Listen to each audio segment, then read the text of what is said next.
تعرف على الحد الأدنى لعمر العمالة المنزلية في المملكة العربية السعودية.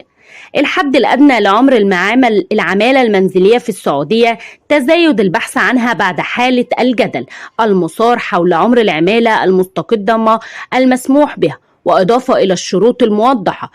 يرصد كل ما تريد معرفته هذا الفيديو، وأيضا عن الحد الأدنى لعمر العمالة المنزلية في السعودية. وأوضحت منصة مساند إن أدنى عمر للعمالة المنزلية للرجل أو المرأة العزباء يكون 24 عاما فقط، ولا أقل ولا أكثر من ذلك. وبعد معرفة الحد الأدنى لعمر العمالة المنزلية في السعودية، هناك عدة شروط استخدام العمالة المنزلية إلى السعودية التي يجب عليك معرفتها.